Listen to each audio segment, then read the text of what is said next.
And we'll get started.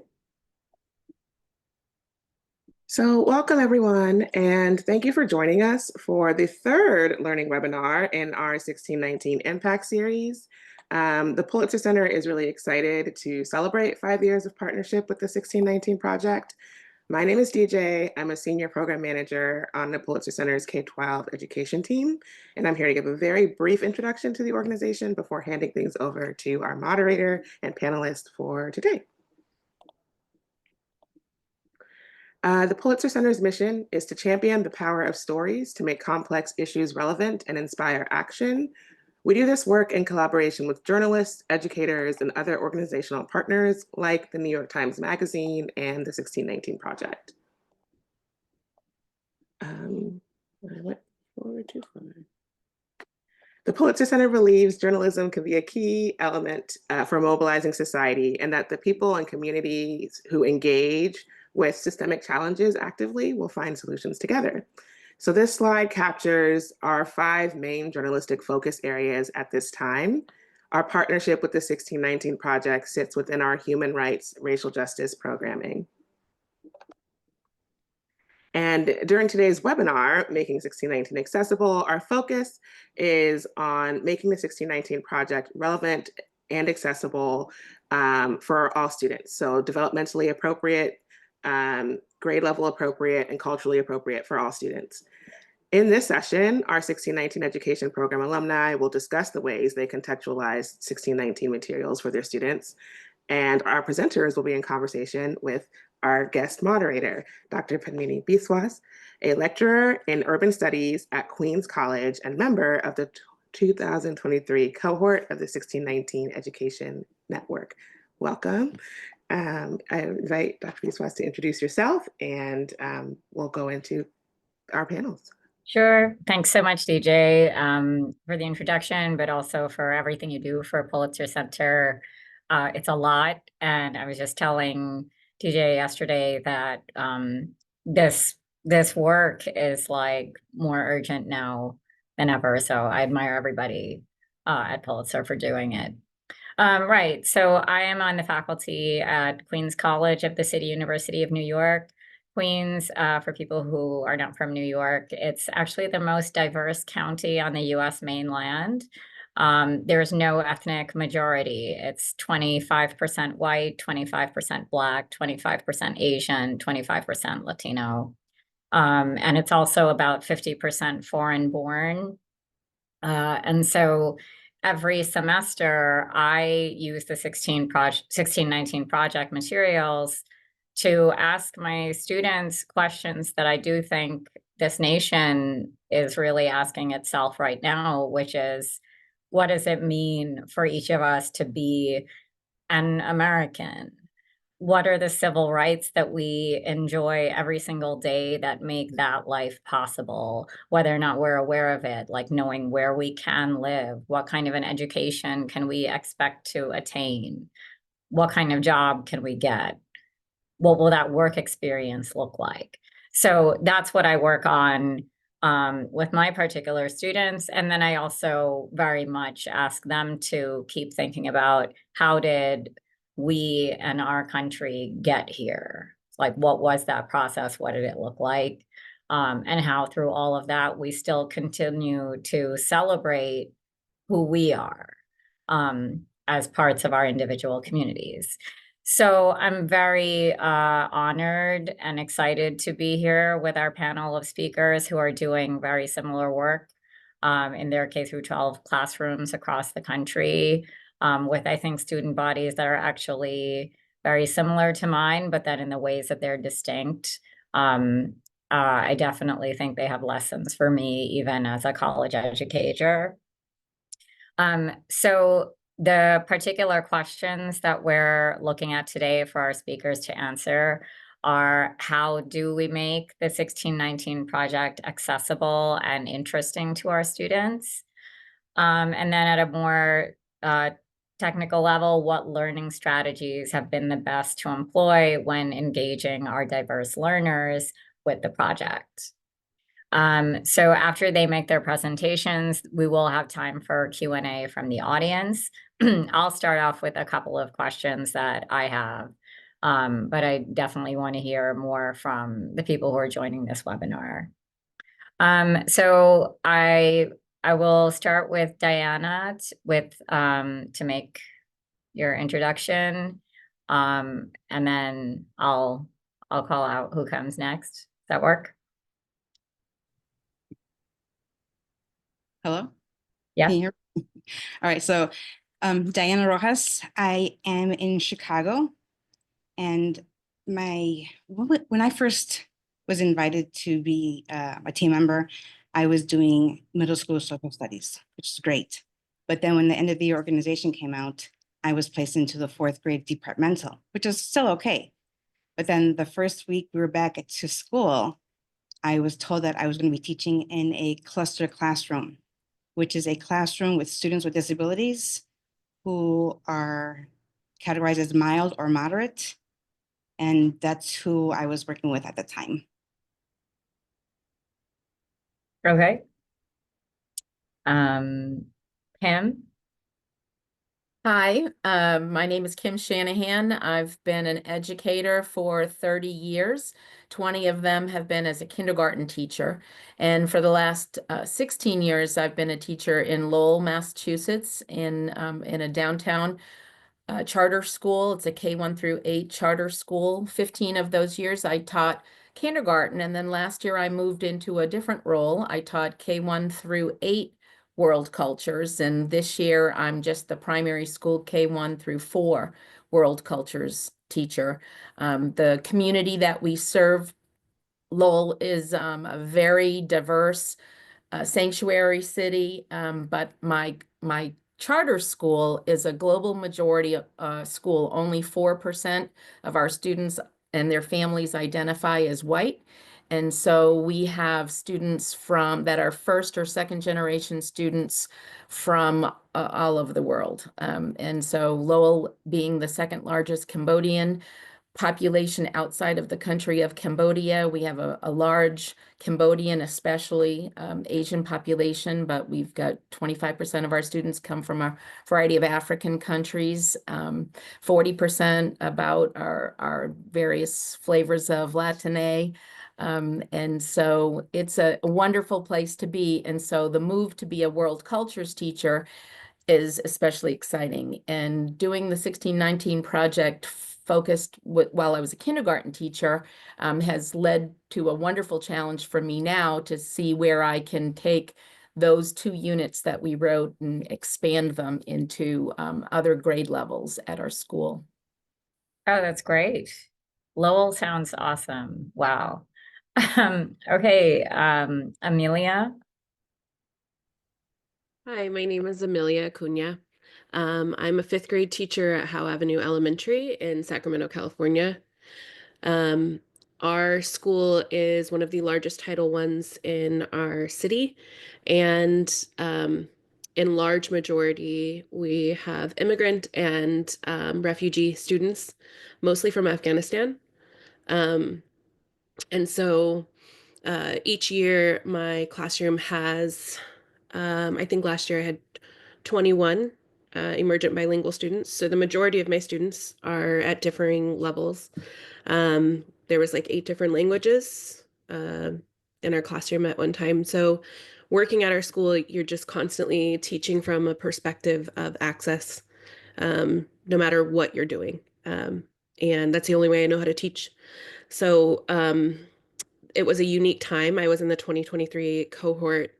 And because of the war in Palestine,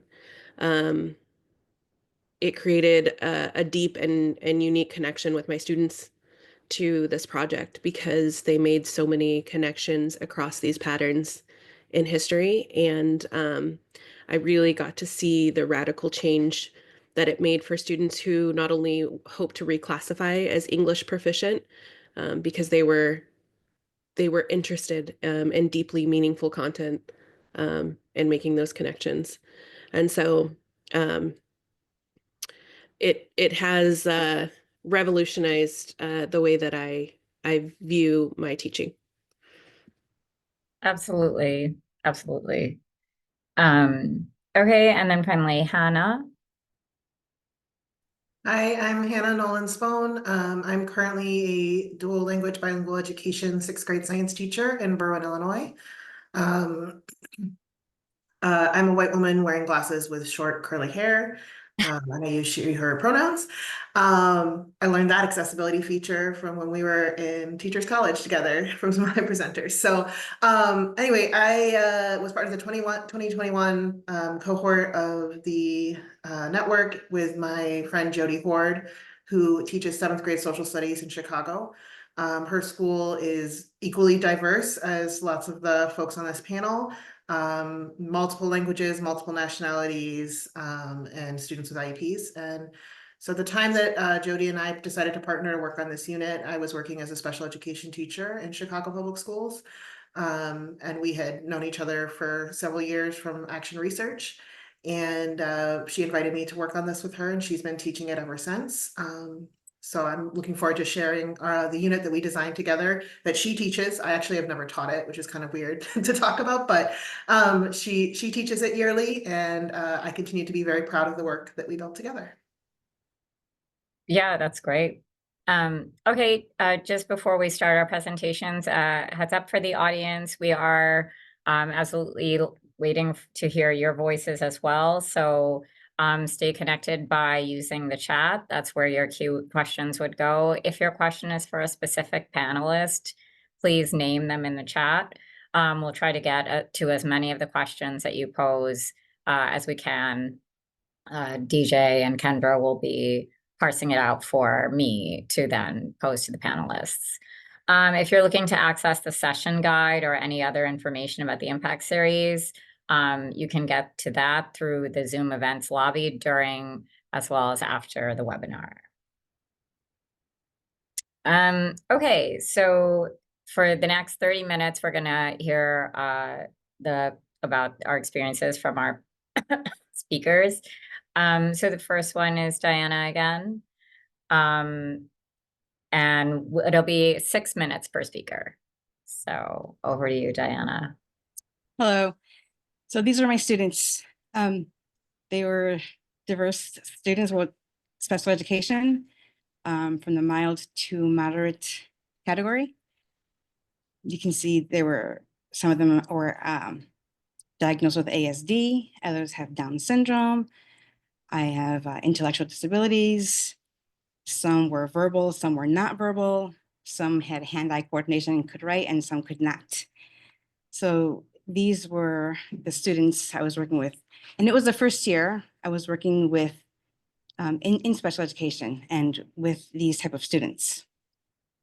So when I was working with them, I was challenged with trying to find ways to get them to understand and to produce work that they would be able to do.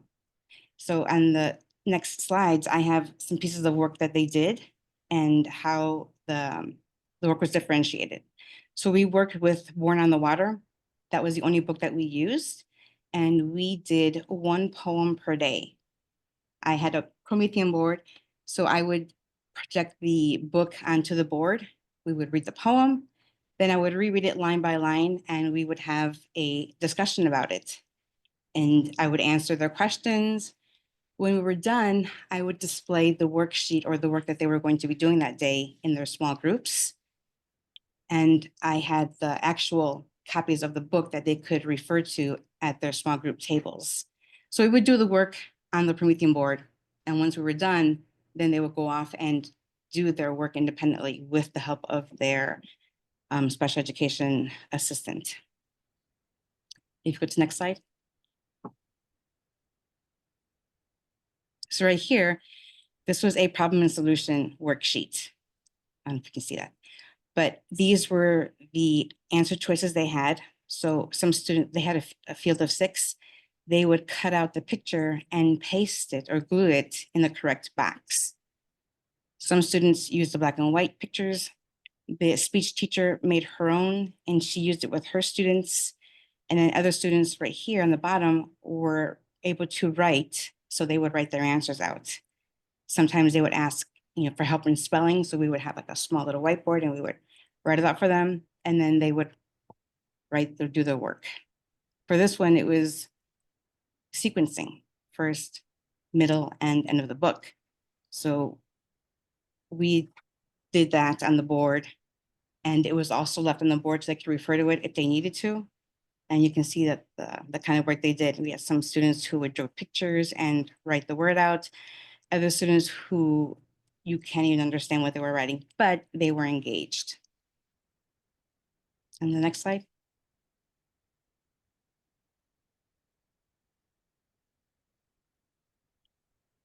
Right here, they would look at the picture and they would have to draw the picture and then connect with it.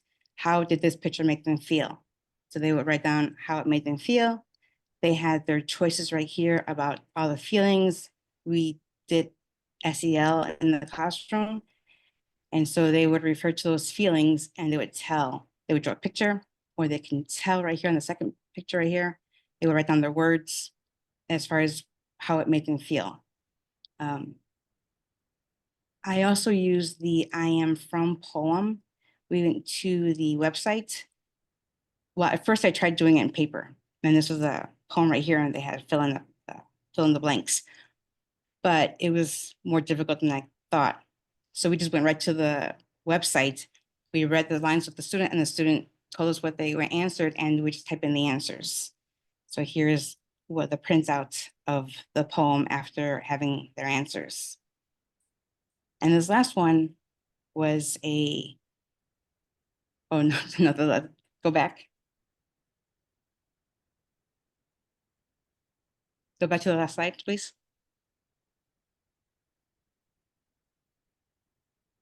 Yes, this down here on the bottom left was the last assignment that we were doing. I tried to get organizers that they could be able to work with.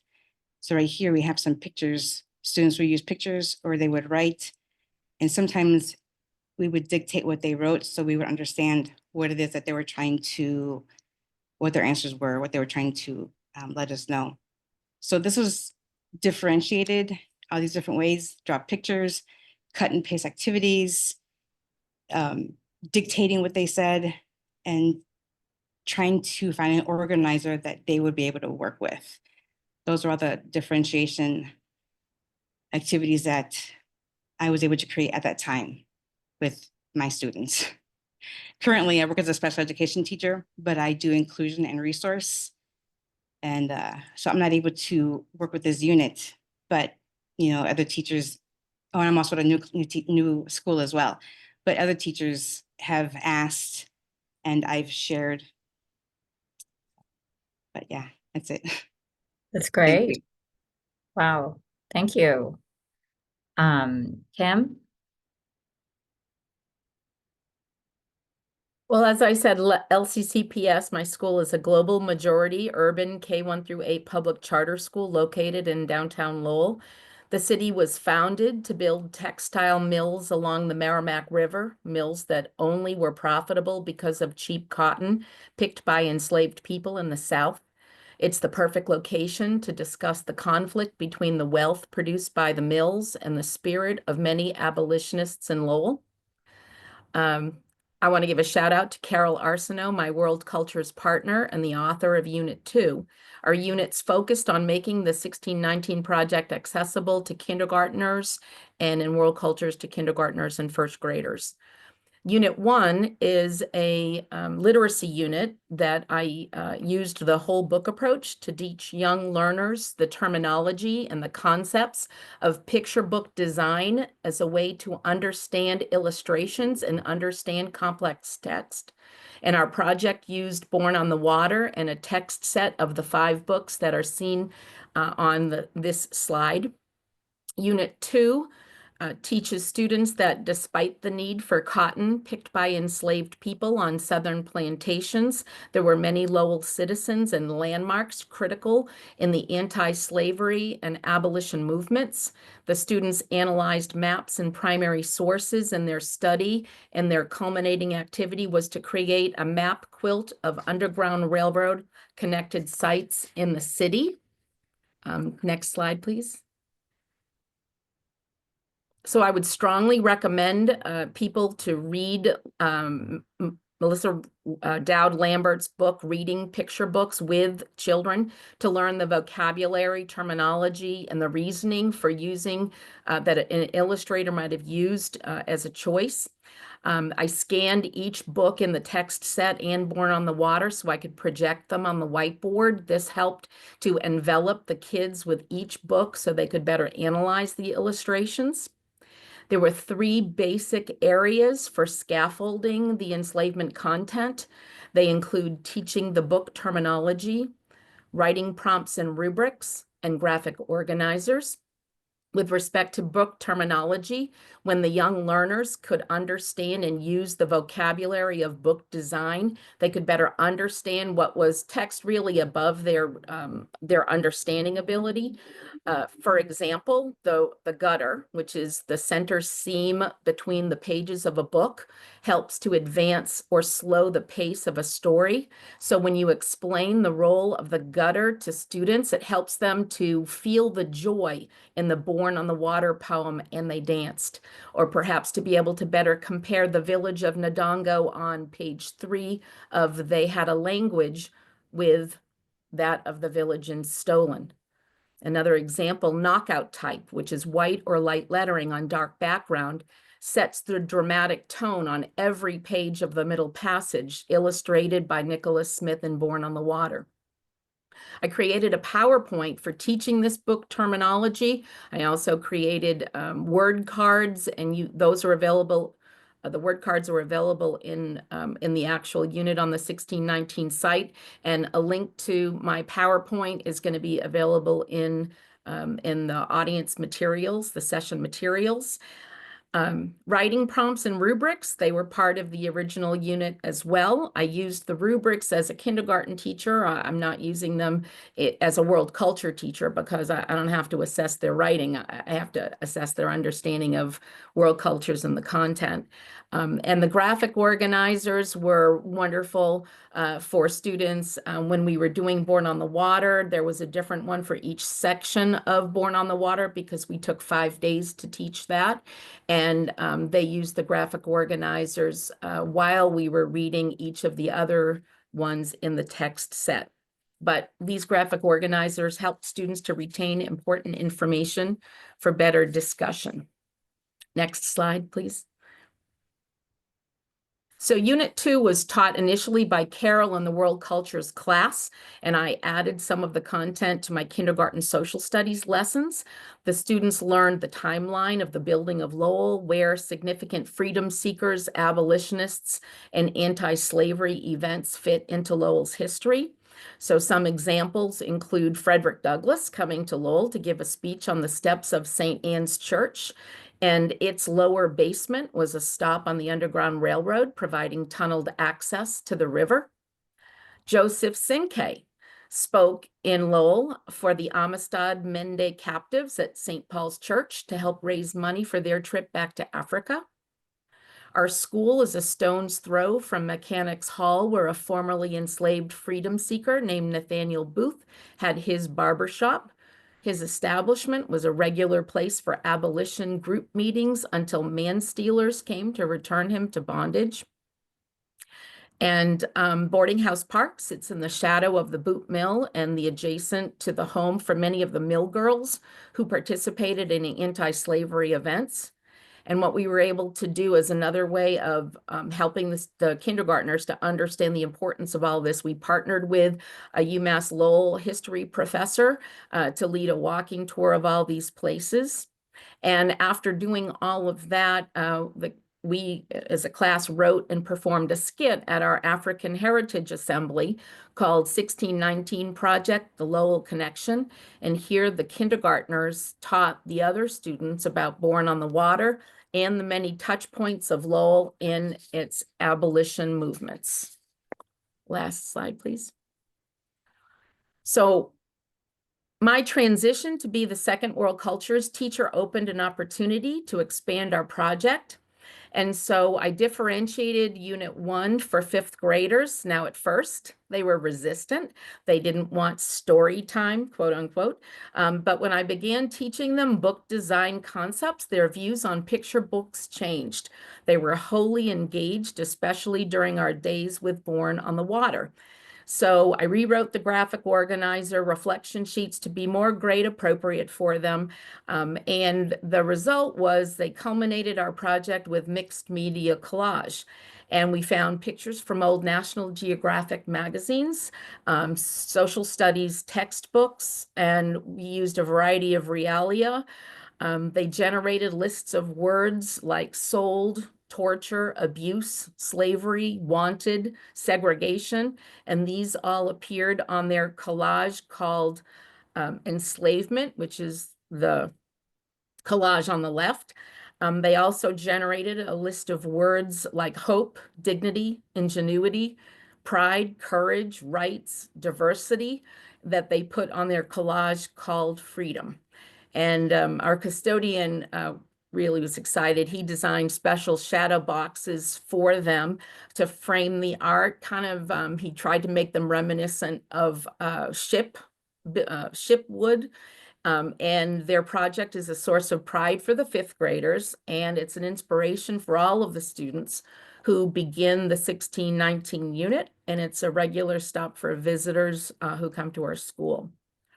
And so this term, I am differentiating Unit 1 for 2nd graders, and I'm currently in the middle of teaching this. It's an extension of Unit 1. And because there are a few kids that were in my kindergarten class, so they're kind of my resident experts. But the rest of the students, they learn book design elements. And we did a thorough investigation of Born on the Water. And I'm about ready to teach 3 new books just for 2nd grade. So I'm including The People Remember, which connects it to the concepts of Kwanzaa, Show Way, and Freedom in Congo Square. We're still looking for a big culminating activity for them. And I think we might write and illustrate our own big book on enslavement, resistance, and resilience. Our youngest learners are fully capable of understanding the complex issues that are identified in Born on the Water, given these developmentally appropriate tools to discuss them. That's tremendous. It's great. Thank you so much. I get overwhelmed. This is great. Yeah, Amelia. Hi. I wanted to share, Amelia, my sons go to a school where the majority of students, about 70%, are Afghan refugee children. So I'm really, really excited to hear what you're about to tell us. Yes, I love the students that I teach and the populations that I teach. This is my group. I did it with 2 other partners. Mimi Coughlin is one of our professors at Sac State. She teaches pre-service teachers, so we kind of had that perspective as well. And my grade level or past grade level partner, who's one of our gurus in our district with literacy.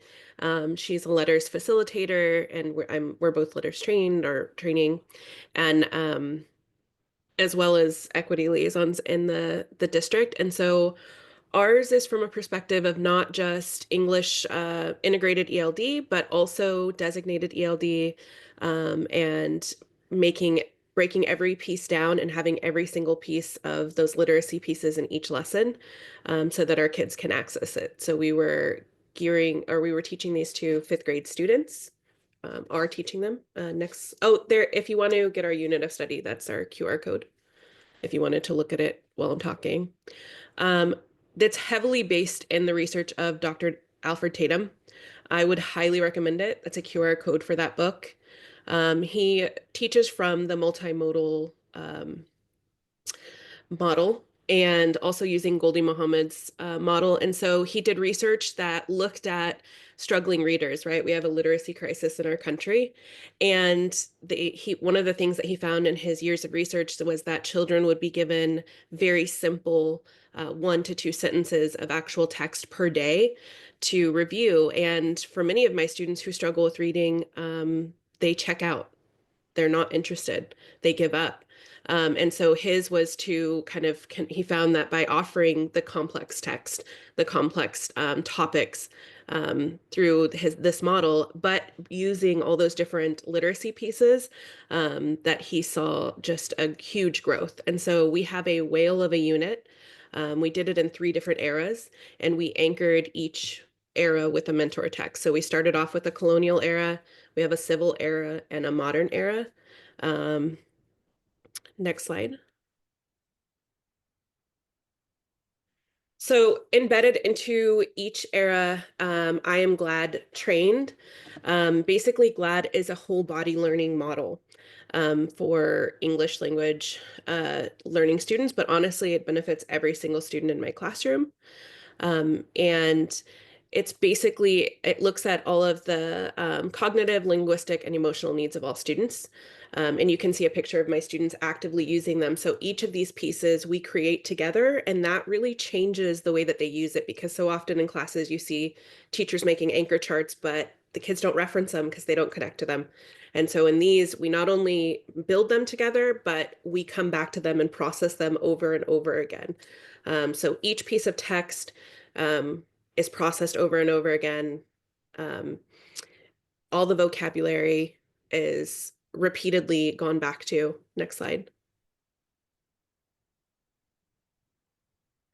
So this is an example of one of the GLAD units, or the other pieces that I created. These are all in our unit guide. So if you're interested in this, basically you'd start with a narrative input chart. We're breaking down the Born on the Water text. I anchor them with a history graphic organizer to give them a time and a place, a sense of time and a place that we're always coming back to. The cognitive content dictionary is where we break up that multisyllabic word work. They're doing syllable types, they're doing etymology, they're doing morphology, and breaking down story mapping, and then writing on everything that we're learning. Next slide. So this is the different parts of Dr. Alfred Tatum's research. And so we have basically a slide deck template where each lesson includes high interest content and joy in each lesson. So we start with videos and media to build background, and then we give background and text printed for students to read with fluency partners repeatedly. They have multisyllabic word work vocabulary in each lesson. Each slide deck includes a close passage from previously broken down work or previously read work, and then fluency passages from previous lessons and writing. And then we end each lesson with joy, and that is from Dr. Goldie Mohammed, which is just, we're learning about different aspects of culture and music and art, and including those pieces. So there's also art lessons at the end of learning it, because there's so much more to the history, the Black history in America of just enslavement, right? There's so much joy. There's so many other leveled pieces that I wanted students to know about. Next slide. This is an example of some of the things in our slide decks of what they would include. Students doing the ear-to-ear reading for fluency. Next slide. This is their writing and reporting. These are some of their quotes from their different connections, and the connections that these kids made are incredible. All of these children accessed this, they connected with it on a deep level, and it changed them. I had students who came in at a 3rd grade level and reclassified at a 5th grade level English proficient. And it's because they connected with this material. And one of my students, like many of them connected because they've come here due to the wars. They connected because they've lost their family lives. They've connected because they can see many of the similar patterns in Palestine. I mean, I'm still in contact with many of my students And I had other teachers come in and observe. I had the district come in and observe. And one of the things I kept hearing over and over again is I've never seen kids this interested in history. And the most important thing was using that connection. They did their own student research reporting at the end of it. Next slide. To make the assessments accessible for all students, I did it as a group project. They're leveled. I always leveled my class and students so that they can work together with similar languages and translations. We also have Google Translate help with peers, and we have a bilingual instructional assistant who would come in and work with students as well to make sure that everyone accessed it. They not only, they had regular rotations of meeting with me and meeting with each other to assess each other and practice these presentations. And we worked with a step-by-step guide of choosing who they wanted to focus on. And they had options for multiple modes of presentation, like shooting a video instead of writing an essay or a slide deck, whatever they felt most comfortable with. As long as they talked with me and it covered all the parts and pieces, they were good. Yes, thanks. Okay, thank you so much. I saw questions for you in the Q&A, so we'll return to that after we hear from Hannah. Thank you. So our unit that we designed is called Defenders of Democracy. And part of what we were thinking about in conceptualizing the unit was framing kind of a year-long inquiry. So Jody actually teaches this where the 3 separate chunks of the inquiry are done at different times of year, but then a lot of the anchor charts and things that are made throughout that unit stay up. So as they're studying other topics in US history, they kind of come back and ask these questions again: who's defending democracy? Whose voices are we hearing? So the 3 sort of interrelated units started with how and why have Black people defended democracy? And we had some research and claim writing as the sort of performance task for that section. The second part is who is defending democracy in our communities and why, which tied into investigative journalism. And then the third is, in what ways can I be a defender of democracy and why, which is part of the expectation for civic action at that grade level in our district, well, in Jody's district, my former district. As I mentioned, I was a special education teacher at the time. So when we were partnering, I was looking very closely at, modifying and accommodating for students with IEPs. But I also am bilingual certified. I currently teach in Spanish. And so we were also looking at language learners and the WIDA standards. Jody's school context has students from dozens of cultural backgrounds, multiple languages in every class every year that she teaches. So thinking about how we can make it accessible, not just to students who speak different languages, have different levels of English language proficiency, have different, learning needs, but also a really varied background knowledge of US history, and in some cases, very little understanding of the history of racism because they are very recent newcomers. But coming into a middle school context where the expectation is this is stuff that you've been learning about since kindergarten. Of course, you know these things, right? But that's not necessarily true for all of her learners. So we looked at intentional design throughout the unit, accommodating text and podcasts. I'll go into these a little bit more in depth, building in language supports, accessible assessments, and then I think as we've heard the other panelists talk about, this idea of inquiry and choice and having students really connect to their learning and care about their learning was a big part of our design as well. Next slide, please. So the first thing we kind of talked about was accessibility. We were looking at the 1619 project and looking at, for example, Jamel Bouie's essay on democratic democracy, which originally is 11 pages. And we were like, okay, how can we make this accessible, not just to your average 7th grade student, but to students from these diverse backgrounds with these different sort of language needs.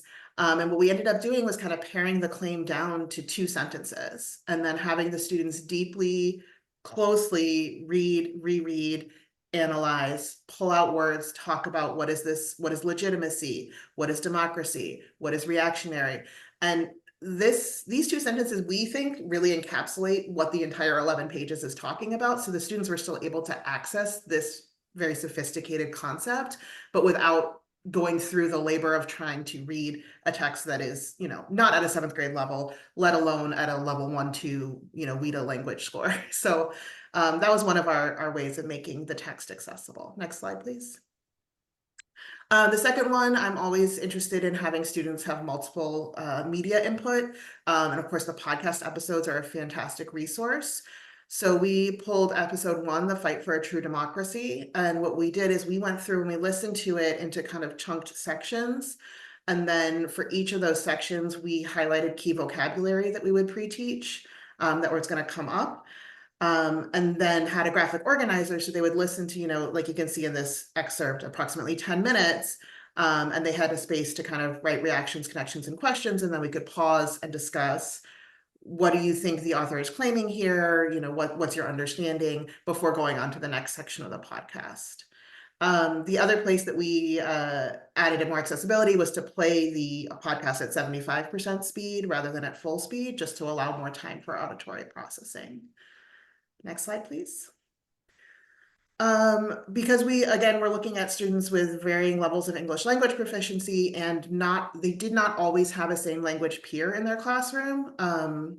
You might have like a Russian student and a Polish student who have like some slight overlap in their languages, or occasionally a couple of Spanish speaking students, but a student who speaks Urdu and a student who speaks Arabic, like they're not necessarily going to be able to support each other. So we needed to make sure that the language was accessible to all of the students.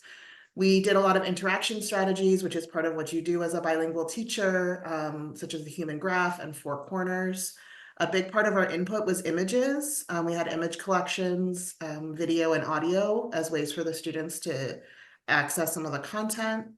And then for our output, we had multiple means, like the other panelists have talked about. We had writing with scaffolds. They could do a partner or small group conversation rather than writing out an exit ticket. They could record audio or use speech to text, any of those accessibility features to make them able to express their ideas. Next slide, please. And then we had planned accessibility in our assessments as well. We had writing frames, peer and teacher feedback, project checklists and models, student-created rubrics, and then multiple means of assessment. The one thing I really wanted to highlight here was the part when they're looking at who is defending democracy in their context. The first time Jody taught this, we were both pleasantly surprised that students referred back to folks from their home country. We were all like, she and I were just both so focused on the US context. And then the students were like, well, no, I want to talk about this person who's an activist in my country. One person profiled their mom, whose immigration story is part of defending democracy for herself and her family. So I think the overall lesson that we have, the learning that Jody and I got from the students was that like they were able to think very expansively about defending democracy. And again, like I said, she teaches this every year. And continues to collect these work samples from students. It's a really beautiful project, and I'm grateful to the Pulitzer Center and to DJ and everyone to continue to be a part of this network. Thank you. Okay, terrific. I had like all these questions written up, but I'm gonna maybe break from that. Hannah, since you were the last speaker, I was waiting. You wrote that you had student-generated rubrics, which I think is really great for like students who are old enough to do that. Could you tell us a bit about that process and like how they held themselves accountable? Yeah, so that was in the part where they're doing investigative journalism, and they've already talked about like journalistic ethics. And so if you're going to research and write about somebody, what are some of the considerations you need to take into account when you're, going into a community, when you're talking about like sourcing, when you're talking about accurately representing what somebody says in a quote. So I think Jody ended up kind of having each class period sort of generate what would it look like for like a level 3 or whatever the highest level is piece to be, and so then combined those together for her 4 class sections to say, okay, this is what we're looking at, and then she kind of built it down from there to like the doesn't meet and the barely there kind of thing. Right. Had the students focused on what would it mean to be an ethical journalist, to be accurately sourcing. Like you can't just have one source in your article that's not journalistically ethical. Yeah. Okay, well, in the same vein, a number of audience members wanted Amelia for you to talk about the student investigative projects. So throughout the units, it's really teacher-led, and I'm giving them these lessons in the way that we have it structured. And then at the end of it, it turns into them choosing either an event or a person or a movement that they want to focus on in history and basically teach the class. And so they did it in groups. We did regular check-ins. Some of them even like took it and ran with it. They created like exit tickets for their classmates. They created like little quiz questions at the end, and they were able to present it for people from the district. We had students who did like the Black Panther Party and their contributions for healthcare and aid. I had another group who did Alice Walker in her work. We also had a group that was very powerful that did Breonna Taylor. Oh, And they created protest posters along with the presentation. And they focused on the human side of Breonna Taylor and not just like her story, but like who she was. Which was really cool, and also the court case, so that the students could really kind of pull it apart and like discuss, you know, how the different aspects of it, because they had only you only see what, you know, little bits and pieces or what they might see on TikTok, right? But and they also had it was such like a collaborative project, and so before they did their final presentation, we had many like dry runs of them presenting and students giving feedback and filling out like glows and grows, or here's what I think you need to work on. So they really, by the time they presented to the district, they were confident. Everyone participated, even if they were a newcomer. And it was just extremely powerful taking on that role, because to truly know a topic means to teach it, right? It's a whole nother skill. And so are there any other, did that cover it?